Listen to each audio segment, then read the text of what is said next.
Hare Krishna. Today I'm going to read the book Teachings of Lord Chaitanya by His Divine Grace A.C. Bhaktivedanta Swami Srila Prabhupada.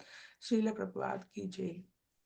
The Prabhu, can you make it a little bigger? Little bit more.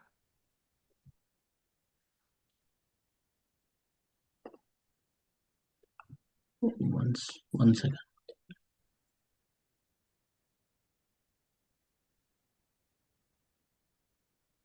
Oh, thank you. The Bhagavad Purana, Srimad Bhagavatam, is described by Mahaprabhu Sri Chaitanya as the spotless Purana because it contains the transcendental narration of the personality of Godhead Sri Krishna. The history of Srimad Bhagavatam is also very glorious. It was compiled by Sri Vasudeva from his mature experience of transcendental knowledge under the instruction of Sri Naradji, his spiritual master. Vasudeva compiled all the Vedic literature, namely the four divisions of the Vedas, the Vedanta Sutra or Brahma Sutras, the Puranas, and the Mahabharata. But he was still not delighted in his mind. This was observed by his spiritual master, and thus Narada advised him to write on the transcendental activities of the Lord Sri Krishna. The transcendental activities of Lord Sri Krishna are described specifically in the 10th canto of the book, which is considered to be the substance. But in order to reach the substance of the 10th canto, one has to approach gradually by developed knowledge of the categories. Generally, a Generally, a philosophical mind is inquisitive to know what is the origin of all creations. He sees the night sky and naturally asks, what are the stars? How are they situated? Who lives there? And so on. All these inquiries are quite natural for a human being because he has a more developed consciousness than the animals. And to answer at once such a sincere inquirer, the author of the Srimad Bhagavatam says that the Lord is the origin of all creations. He is not only the creator, but he is also the maintainer of the cosmic situation, and he is also the destroyer. The manifested cosmic nature is created at a certain period by the will of the Lord. It is maintained for some time and then it is annihilated by his will. And as such, he is the supreme will behind all these activities. There are atheists of various categories who do not believe in the conception of a creator, but that is due only to their poor fund of knowledge. The modern scientist has created a Sputnik, and by some arrangement or other, the Sputnik is thrown into outer space to fly on for some time and at the control of a scientist who is far away from the flying Sputnik.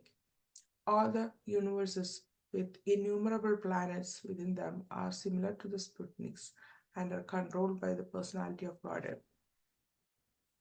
In the Vedic literature, it is said that the absolute truth, the personality of Godhead, is the chief amongst the living personalities.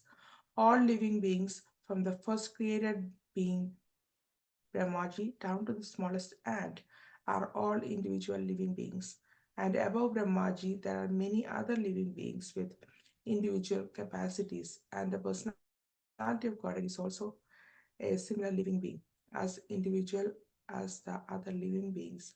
But the Supreme Lord or the Supreme Living Being has the greatest mind with the supermost inconceivable energies of different varieties. If a man's mind can produce a Sputnik,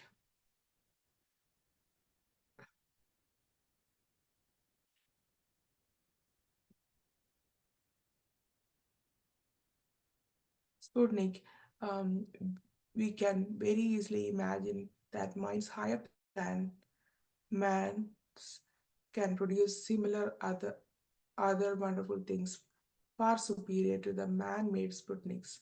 A reasonable person will easily accept this argument, but there are stubborn obstinate ones who may not believe in these reasonable statements. But Srila Vasudeva at once accepts the supreme mind as the Parameshwara, the supreme controller. He proposes to offer his respectful obeisances unto the supreme personality of Godhead, and that Parameshwara is Sri Krishna, as it is stated in the Bhagavad Gita and all other scriptures delivered by Srila Vasudeva, and specifically in the Srimad Bhagavatam. In the Bhagavad Gita, the Lord says that there is no other Paramatma, Samamvarnam, than himself. Therefore, the author at once worships the Paramatma Sri Krishna, whose transcendental activities are described in the 10th canto. Unscrupulous persons go at once to the 10th canto, and especially the five chapters where a description of the Lord's Rasa dance is kindly given. This portion of the Srimad Bhagavatam, however, is the most confidential part of the Greek literature. Unless one has thoroughly accomplished himself in the transcendental knowledge of the Lord, one is sure to misunderstand the Lord's worshipable transcendental pastimes in the form of rasa dance and his love affairs with the gopis. The subject matter is highly spiritual and technical, and only liberated persons who have gradually attained to the stage of Paramahamsa, as referred to before, can transcendently release the worshipable rasa dance. Srila Vasudeva therefore gives us the chance for individual development of spiritual realization.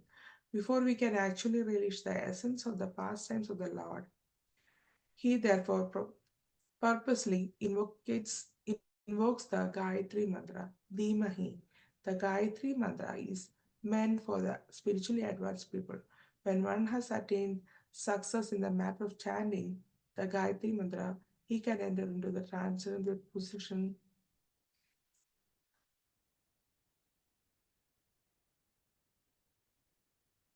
transcendental position of the Lord.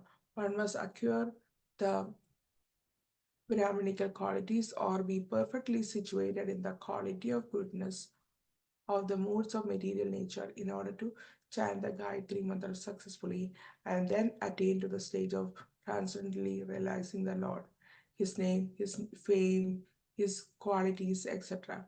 Srimad Bhagavatam is the narration of the Swarupa or form of the Lord manifested by His internal potency, and this potency is distinguished from the external potency which has manifested the cosmic world which is within our experience. Srila Vasudeva makes a clear distinction between the two in the first verse of the first chapter.